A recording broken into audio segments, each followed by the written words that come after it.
what we should be looking for when it comes to salon sanitation, or if you're going to someone's home and you're getting your hair done. Ooh, that dog fat. That dog look like it barely can walk, y'all. And I'm sorry.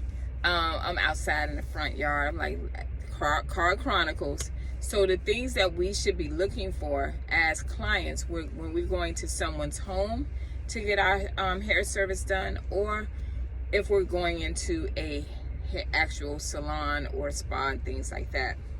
And I wanted to talk about this because I saw a few comments in some of the videos where they talked about sanitation. And one of my pet peeves, this will not be a long video, but one of my pet peeves I'm going to talk about because I be watching. So when you come into a salon, the first thing that you want to see typically, or even if you go into someone's house, is the area, of course, is clean where they're going to be servicing you at. And so that means like when you're sitting in the chair, is the chair got all the spray stuff from the alcohol on it? Do they ever wipe that down? That's the first thing. So this is like what's right in front of you that you can see. Do they have salon towels? Like what kind of towels are they using on you? Or are they like the home towels, you know? And I'm talking about even if you're in a salon, I have seen that before. So that's a big one for me. And I'm going to talk about the appliances and some of the tools. So if you are at a salon or even in someone's home and you never see them wipe down the dryers, not the blow dryers, but the blow dryers too, but I'm talking about the actual sit down dryers that you sit in, or the ones that they roll over to you. If it looks very nasty or whatever in there, don't look like it's ever wiped down, then most likely they are not keeping up with I guess just not just state board, but they're just not keeping up. They don't really care. I'm just gonna say that. So when I was in a salon, or let me roll it all the way back. When I went to beauty school, every time, one of the first things you're gonna know if your cosmetologist or your hairstylist is clean is every time they cut hair or anything like that, they must stop what they're doing and sweep it. If you don't see them sweep it, or they like pushing it over to the side and they trying to get other people in, that's an indication that it's some nastiness going on. I'm just telling you, because when you cutting hair and you might blow dryers and all that stuff, and it's going up in the air, that's somebody DNA that's in the air that's coming in your food and your face, you know what I mean, on your skin. You don't want that. You don't know what that person may have or what they may be dealing with. So that's the first thing. If you come and you sit in the chair, and the chair, y'all know how it has all the spritz and sprays on that top, and it don't look wiped down, or the arm things don't look wiped down, most likely you are dealing with a hairstylist that is not does not have good hygiene, or don't care about the environment that they're creating for you. So the next thing you want to look at is the restrooms. I know, like yeah. Now I know everybody do this, because I know when you come to my house, I'm like, let me make sure my bathrooms is clean. You know, you may have some stuff here and there or whatnot, but my house, I have OCD, so I clean.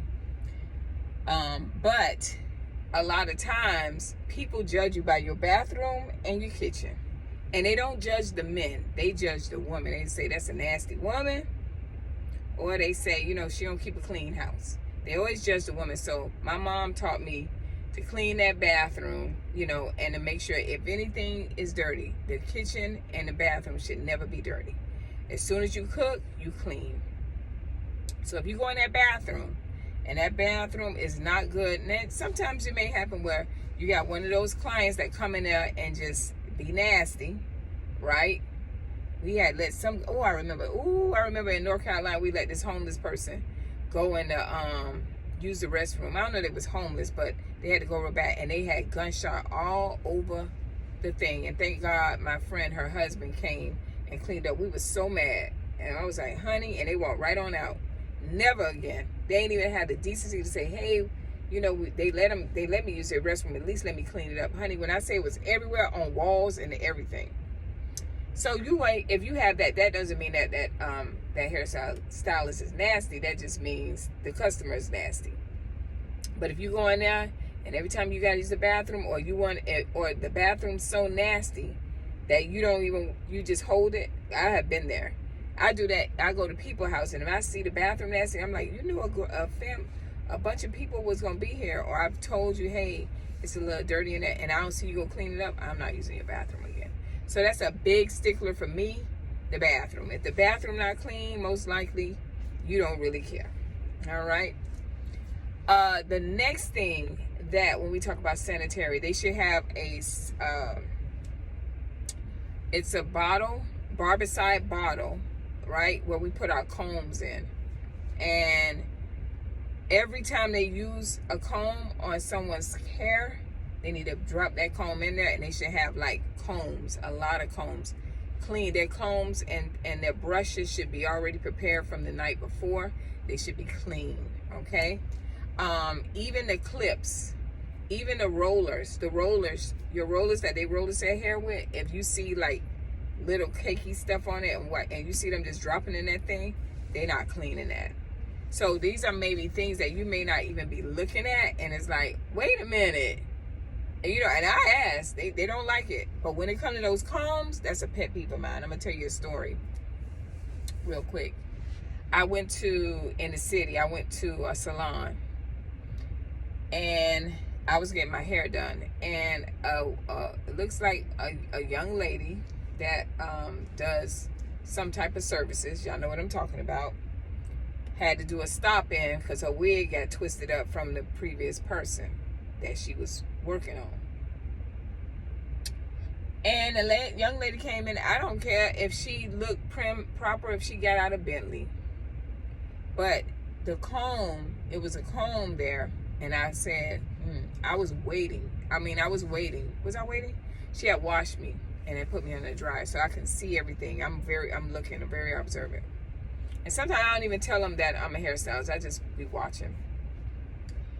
And I saw her with another customer. She used that comb. I saw her with another customer. She used the same comb. When that lady came in, she used that comb. So now she get me from up under the dryer. This is my hairstylist that does it. She gets me from up under the dryer. This is not my hairstylist that I had since I was young. This is someone at the time I was doing natural hair, and I thought my hairstylist was done doing hair, and I found out recently she was, and I'm like, oh, wait a minute. But anyway, I went back to her. That's what I'm saying. So I sat in the chair, and I looked, and she went and grabbed that comb. I said, listen, you've used that comb on 3 women from all walks of life. You don't know if they have HIV. We're going to keep it 100. You don't know if they have cancer, or they get treatments, and they can get anything. You don't know what kind of scalp condition they have. The wing work. You don't know anything, and you have used that comb. I watched you on 3 women hair. Please don't use none of your combs on me, and I'm big on this, y'all. I went right in my little bag and pulled out my comb. And she was lashing out, oh my God, I didn't even pay attention. Because sometimes that does happen. You're not even paying attention. You just like, child, what's available. But if you have a system, cosmetologist, you just, once you know, and it's something that they train you in school, so you just automatically know, listen, I just used, that was on her DNA. The barbicide kills everything, right? It is very, very strong, right? And the barbicide should be changed like every day. You should change it. It's like part 1 water, part 2 water, that type of thing. And then you drop it in there, it's going to clean that off. So that's why I love it. And then at the end of the day, you just put it in there, you rinsing it real good, making sure nothing in there. If you don't see your hairstylist doing it, let's say you at the end of the day and you don't see them cleaning like that, baby, you in trouble. So we talked about the combs. That's my pet peeve, them combs. Because they use a comb. And I don't even care if it's a styling comb. Get you a bunch of styling combs, the big 2 combs or whatever, so you can rake over someone's hair. Because I don't want you using that on my head. I don't care. I know from firsthand, I have seen women that have had blisters, open sores, and you're using that on everybody like, oh child, this ain't nothing, it ain't like, you know, I ain't see no blood. I don't care what you didn't see. Don't use that on me. So those are the things that you need to look out for. You look out for them wiping down their appliances, their tools, the curling irons, the flat irons. At the end of the day, they need to wipe all of that down. The sweeping of the hair, that is a big thing that you need to see them do. The cleansing of the roller sets. When you see them bring them rollers out, do you see their assistant or anybody washing out those rollers, right? Cleaning them up. Those things are important, ladies, because a lot of times you're like, oh my God, I got an infection, because this happened to my daughter, even though she was playing in the sand and where the cats pee at, the sand got in her hair, and she got a bad infection, y'all. It was, I mean, within hours, it was bleeding, it was pusky. I didn't know what to do. I was going crazy. My baby was crying and she started losing her hair. Within 2 days, she was losing hair. So I'm telling you guys this. And I know it's like, oh, child, they ain't clean. That ain't, Because I wouldn't, me using the comb that with my daughter hair, I wouldn't want to use it on anybody else. And this is why I'm talking about it. Because when I first became a hairstylist, I used the comb. So I don't know if it was from me taking her to play the game, play in the park, or it was because I did with the other hairs. You just grab a comb. And I knew better because they train us, cut, sweep, change towels. Don't use the same towel on me either. So these are different things that when you go into a salon, you need to look for. Look and see for their license. Yeah. Look for their license. I don't, even if they're specialists in braiding, they should have a license. These are things that you need to look at. And then look at the other people around them. If it's other stylists in there, look at how they are handling things, how they are carrying themselves. Because for you, the reason why they created the barbicide, because we have people that have real serious illness, and some of the illness you can get.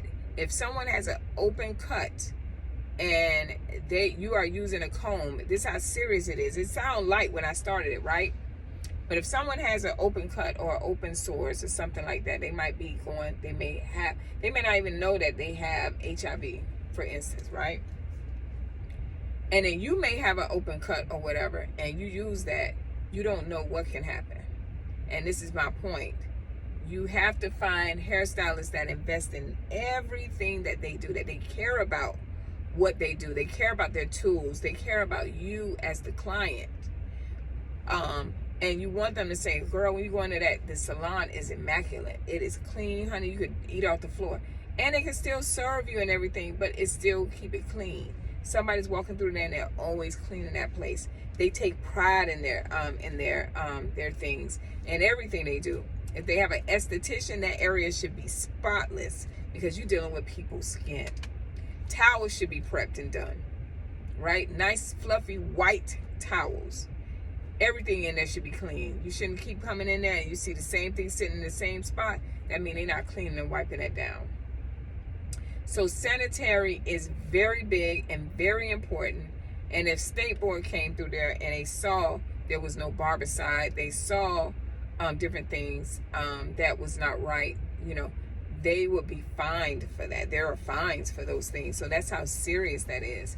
And unfortunately, if you go into someone's house and no State Board really is going to come there unless somebody call on them, and that's very rare. But if you go into somebody's house, maybe you could take this video and look for those things. Maybe you didn't pay attention before, but you should pay attention now. Even the clamps, I'm thinking now, even the clamps that they put on your hair to separate as they're curling your hair, that should be cleaned.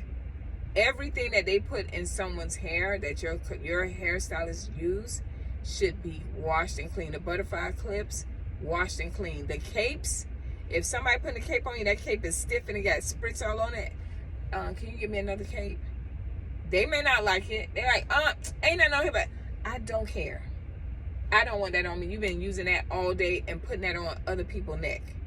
And you don't have no towels. Well, can you put a towel over me? Let them know.